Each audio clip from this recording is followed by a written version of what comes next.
Friends, welcome to Ramathi home. இந்த வீடியோவில் சூப்பரான டிப்ஸ் பற்றி தான் பார்க்க போகிறோம். இப்போ தான் என்னோடய வீடியோ ஃபஸ்ட் டைம் பார்க்குறீங்கன்னா கண்டிப்பாக யூஸ்ஃபுல்லாக இருக்கும். மறக்காமல் சப்ஸ்கிரைப் பண்ணிவிட்டு பக்கத்தில் இருக்கிற பெல் ஐக்கானை ப்ரெஸ் பண்ணிக்கோங்க.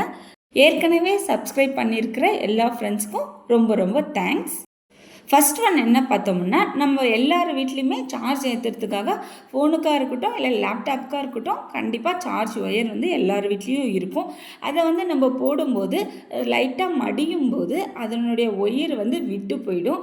அதை வந்து தவிர்த்துறதுக்காக நான் என்ன பண்ணியிருக்கேன்னா, அதே ஒயர் வாங்குகிற கடையிலே வந்து இது போல் எண்டில் ஃபிக்ஸ் பண்ணுறதுக்காக ப்ராடக்ட் இருக்குது. அதை வந்து நம்ம வாங்கி அதை ஃபிக்ஸ் பண்ணிட்டோம்னா அந்த சைடில் வந்து ஒயர் வந்து பிஞ்சு போகாமல் ரொம்ப நாளைக்கு நம்ம வந்து யூஸ் பண்ணுற மாதிரி இருக்கும். இதனுடைய ப்ரைஸ் வந்து ரொம்பவே கம்மி தான். செட்டு வந்து 5 ருபீஸ் அவ்வளோதான் இருக்கும்னு நினைக்கிறேன். வேணுன்றவங்க இது போல் வாங்கி யூஸ் பண்ணிக்கலாம். கண்டிப்பாக யூஸ்ஃபுல்லாக இருக்கும். அடுத்த டிப் என்ன பார்த்தோம்னா, நம்ம வந்து ஊதுவத்தி ஏற்றும் போது வெளியில் வாசலில் வந்து அப்படியே கதவில் வந்து சொருகி விட்டுருவோம்.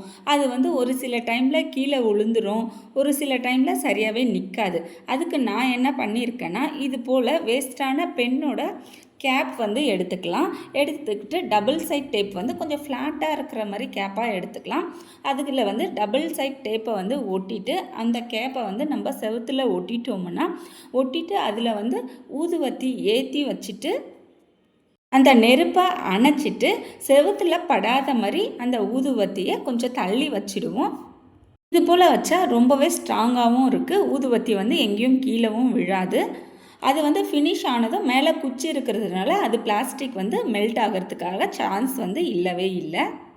அடுத்த டிப் என்ன பார்த்தோம்னா, நம்ம ட்ரெஸ்ஸு வந்து எப்படி ஃபோல்டு பண்ணால் நம்மளோட ஸ்பேஸ் வந்து சேவ் பண்ணலாம் அப்படின்னு சொல்லிட்டு தான் நம்ம பார்க்க போகிறோம். ஒன்றும் இல்லை, இந்த சின்ன பசங்க ஷர்ட்ஸ் எல்லாம் நம்ம வந்து மடித்தோம்னா கொஞ்சம் பெருசாகவே வரும்.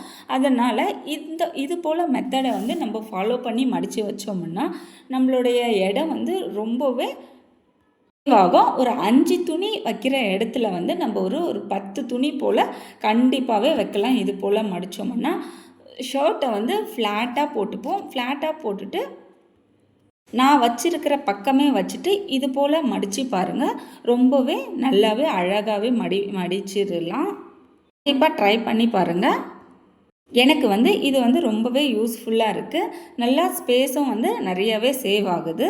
நல்லா நம்ம சின்னதாகவும் ஃபோல்டு பண்ணிக்கலாம். அப்படி இல்லையா அகலமாக இருந்துச்சுன்னா அப்படியே நீளமாகவும் வச்சுக்கலாம். ஃபஸ்ட் டைம் வந்து இது போல் ஃபோல்ட் பண்ணால் வராது. ஒரு 2 or 3 டைம்ஸ் ஃபோல்ட் பண்ணோம்னா நம்ம வந்து ஈஸியாகவே பழகிக்கலாம். அடுத்த டிப் என்ன பார்த்தோம்னா, நம்ம வந்து ட்ரை ஃப்ரூட்ஸ் வாங்கும்போது இது போல் பாக்ஸ் வந்து நமக்கு வந்து கிடைக்கும். இதில் வந்து பாட்டாக பிரிச்சிருக்கிற மாதிரி அழகாக நல்லாவே குவாலிட்டியாகவும் இருக்கும். அதை வந்து நம்ம ட்ரை ஃப்ரூட்ஸ் எல்லாம் காலி ஆகிட்ட பிறகு நம்ம வேஸ்ட்டாக தூக்கி போடாமல் இது போல் திங்ஸ் வைக்கிறதுக்கு வந்து நம்ம வந்து யூஸ் பண்ணிக்கலாம். அதுவும் இதில் வந்து ரொம்ப பெரிய பெரிய திங்ஸ் எல்லாம் வைக்க முடியாது. நம்ம ரெகுலராக யூஸ் பண்ணக்கூடிய ஹேர் பேண்ட்ஸு, பின்னு, சேஃப்டி பின்னு, குஷி கிளிப்பு, ஹேர் பின்ஸு, அது போல் திங்ஸ் எல்லாம் கண்டிப்பாக இதில் வச்சு யூஸ் பண்ணோம்னா நெக்ஸ்ட் டைம் எடுக்கும்போது நமக்கு வந்து ஈஸியாகவும் இருக்கும். போடும்போது நம்ம வந்து அதே பிளேஸில் வந்து நம்ம வந்து போட்டு வச்சிடலாம். இது போல் வைக்கிறதுனால நம்ம கழட்டுன்னு அங்கங்கே அப்படியே வைக்க மாட்டோம். அதுக்குன்னு ஒரு பிளேஸ் இருக்கிறதுனால நம்ம வந்து அந்த பிளேஸில் தான் கண்டிப்பாக வைப்போம். அடுத்த டிப் என்ன பார்த்தோம்னா, இது போல் பாக்ஸில் வந்து நம்ம வந்து வளையல் வந்து மொத்தமே அப்படியே வச்சிட்டா எந்த வளையல் எங்கெங்கே இருக்குதுன்னு சொல்லிட்டு தேடி தேடி எடுக்கிற மாதிரி இருக்கும். அதுக்கு வந்து நான் வந்து அமேசானில் வந்து இந்த மாதிரி பேங்கிள் ஸ்டாண்ட் ஒன்று பர்ச்சேஸ் பண்ணியிருந்தேன்.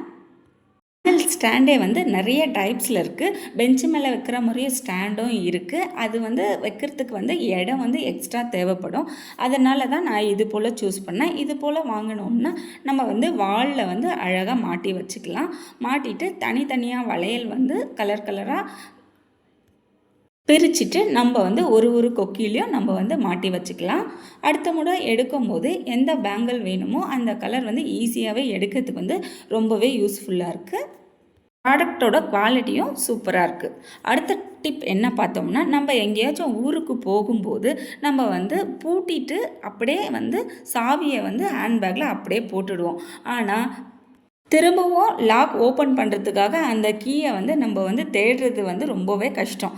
அதனால் நான் என்ன பண்ணேன்னா, சேஃப்டி பின்னில் நம்மளோட கீயை வந்து கோத்துட்டு நம்மளோட ஜிப் இருக்குது இல்லைங்களா, உள்ளே இருக்கிற ஜிப்பில் வந்து அந்த பின்னை வந்து நம்ம கோத்து விட்டுட்டோம்னா அடுத்த முறை எடுத்து ஓப்பன் பண்ணுறதுக்கு வந்து ரொம்பவே ஈஸியாக இருக்குது. அது வந்து கிளாத்தில் குத்தக்கூடாது, ஏன்னா அந்த கிளாத் வந்து வேஸ்ட் ஆகிடும். அதனால் ஜிப்பில் வந்து குத்தி யூஸ் பண்ணிக்கலாம். அடுத்த டிப் என்ன பார்த்தோம்னா, இது போல் ப்ளூடூத் ஒயர் வாங்கி வச்சுக்கினோம்னா நம்ம வந்து வேலை செய்யும்போது யாராச்சும் கால் பண்ணாங்கன்னா நம்ம வந்து வேலை வந்து அப்படியே வச்சுட்டு நம்ம ஃபோன் பேச ஸ்டார்ட் பண்ணிட்டோம்னா டைம் போகிறதே தெரியாது.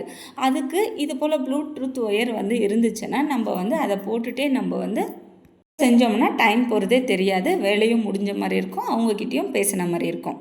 அடுத்த டிப் என்ன பார்த்தோம்னா, இது போல் ஒயர் வந்து பிரிஞ்சு போச்சுன்னா இது போல் பிளாக் கலர் ஒயரை வந்து நம்ம வந்து சுற்றி வச்சுக்கலாம்.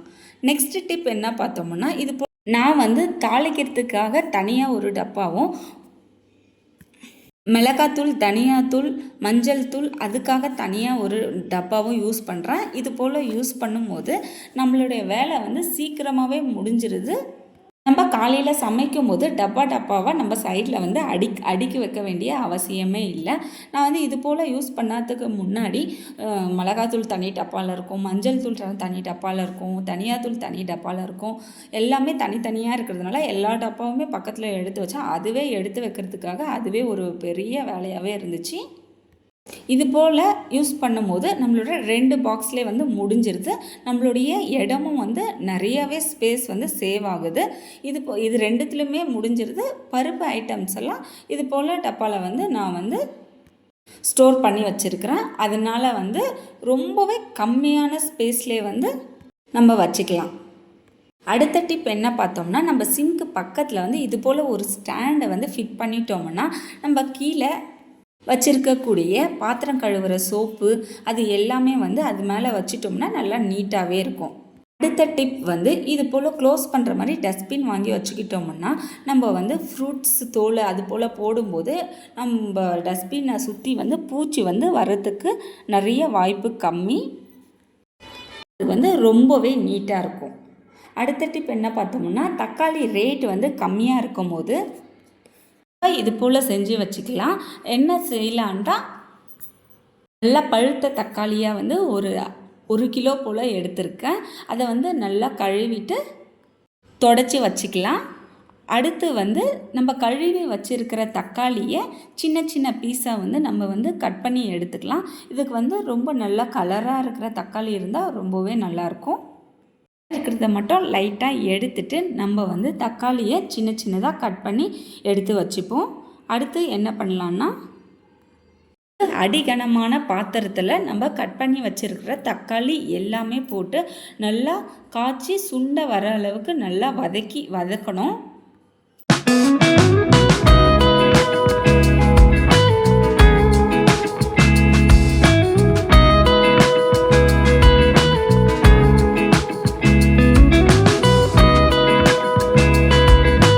நல்லா இந்த அளவுக்கு வதங்கினதுக்கு அப்புறம் ஒரு எலுமிச்சை துண்டு அளவுக்கு புளி வந்து நல்லா கரைச்சி அந்த தக்காளியில் வந்து நம்ம வந்து ஊற்றிக்கலாம்.